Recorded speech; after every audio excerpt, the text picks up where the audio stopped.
Welcome back to Timoteo TV Week 4 picks. We're going to go straight into that 2:30 game, which will be the Bengals versus the Lions. And this is a mic'd-up game. I think the Bengals are going to be mic'd up for this game. Bengals? Yeah, the Bengals. Who's talking for them? The Bengals, not the 80s group. Bengals. Yeah, so the Bengals and Lions. I think this is a game of heart right here.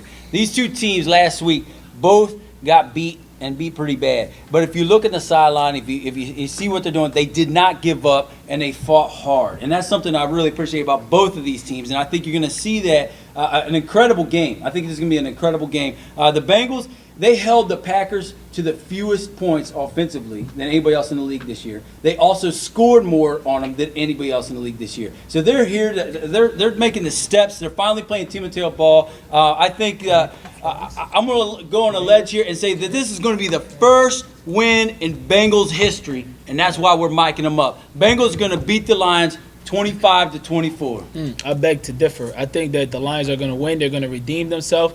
They had this kid coming out the summer camp that he might be that he's consideration as rookie of the year. His name is Gio. He's balling, and from what I hear from my sources that the Bengals can't pull flags.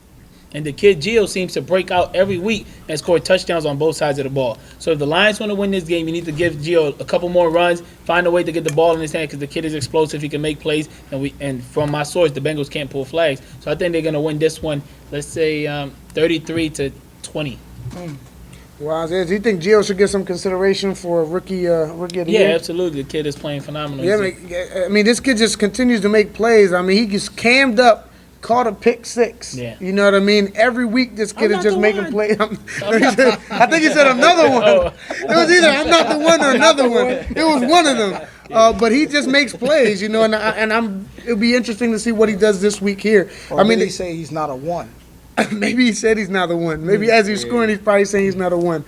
But you know, Carlos and Richard, you know, I think they have a phenomenal connection as well. And then, you know, I think Rodney at running back, they're pretty tough. But coming off a loss, you know, where are their heads at? You know what I mean? Are they still believing, or did the Seahawks dismantle them?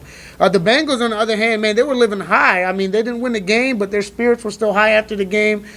Chris is balling. Dave looked like he's getting it together at quarterback. He's starting to see the field. Armani continues to make plays. Angel, Ethan, and Emmanuel are emerging stars in the league. And it's interesting to see where this team's going to go because all of these kids are young and they're all about the same age. So it's going to be interesting to see how this team develops as we go on. Dynasty in like maybe some Hall of Famers, right? Could be for sure. But in this one, I'm going to lean with the Lions. I'm going to say it's a close one, 27-26. The Bengals, prove me wrong. If you guys want it, take it. You know what I mean? But I got the Lions 27-26. Wow, so we got Chris being the nomad tiger going with the Bengals. Go Bengals. So let's go with the other 4 o'clock game where we have the Raiders versus the Pac-9.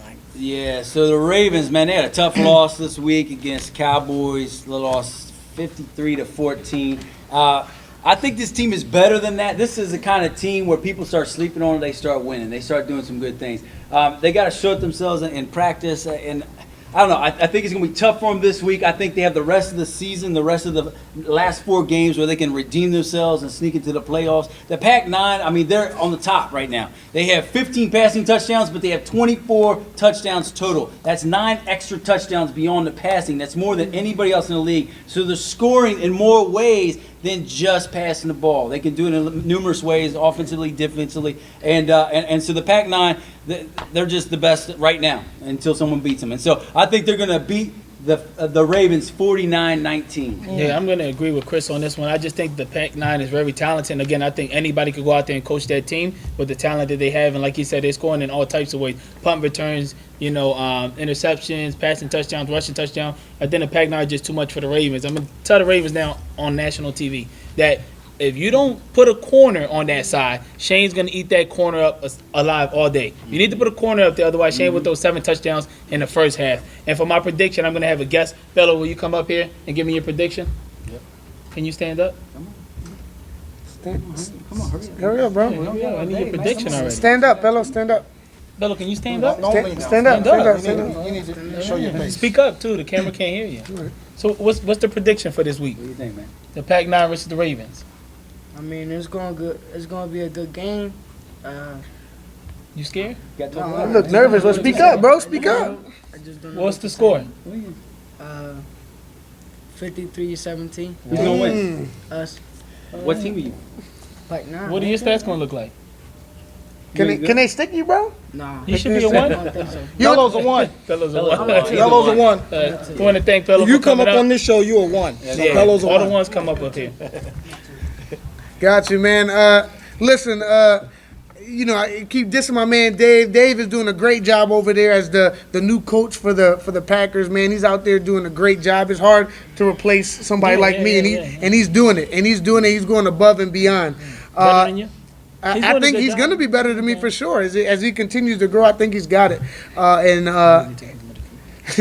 He's gonna be great, but yeah, man. The Packers was flying high, man. They dealt with a little bit of adversity. They thought they was gonna blow the Bengals out like 60-something to nothing last week. The Bengals gave them a fight, so they had to deal with starting the game from behind this last week, and they answered, fighting the Bengals, giving everything they had. Kids to keep it together. Yeah, they did. I'm not coaching any Proof of teams. Michael I'm not coaching any teams, but they're doing great over there.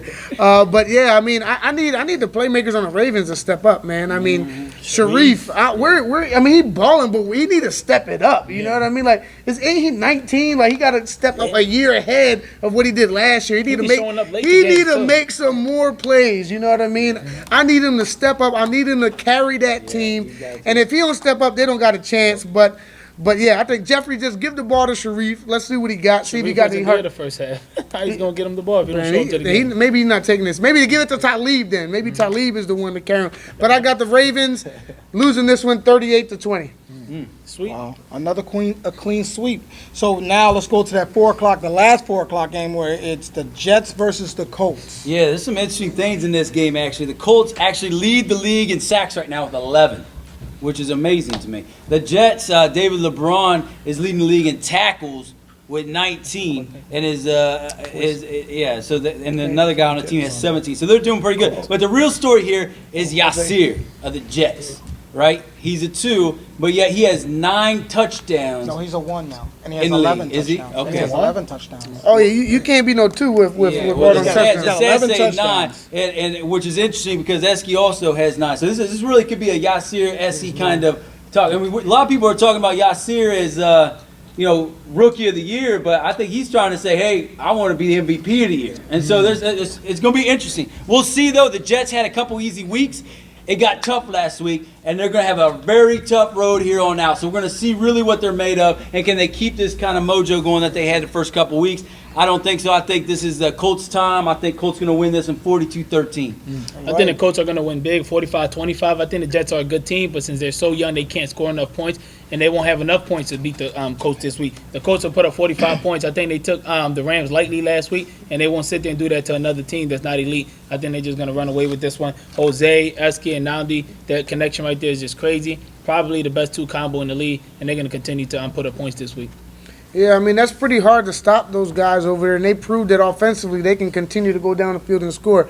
Defensively, it looked like their middle linebacker was dancing out there the whole time. Yeah, Sumo, I don't know what was going on, doing all these little, what was that, the running man challenge or something, whatever he was doing. But yeah, he needed to focus. I mean, you getting up that many points, I don't know why you dancing around, almost lost the game at the end. But the Colts, like I said, they're a real team. They're the real deal. They just have to take everybody serious as they come to play. The Jets on the other side, Josh ain't used to losing. You know what I mean? These guys thought it was sweet coming out here winning 2 games early. Then they had a hard team here in the second half. They fell apart. Ant is not used to playing from behind. I don't know if he has the arm to play from behind, even though he's a smart quarterback. I think he has to develop that. And are you rushing me? No. Okay, I'm just saying, relax. Let me get my time. You guys on? Okay, yeah. And okay, we're good. All right, listen. All right, I got the Colts winning 30-20. Great picks. So now, coaches and players, look at the site because some rankings have been changed. Just like we said, Yasir, you're a 1 now. And the alternative verse like this long, we should have a dance competition between Kashim and Sumo over there. They won't be dancing all the time on camera. I got my man Sheen. See bro. you at the field.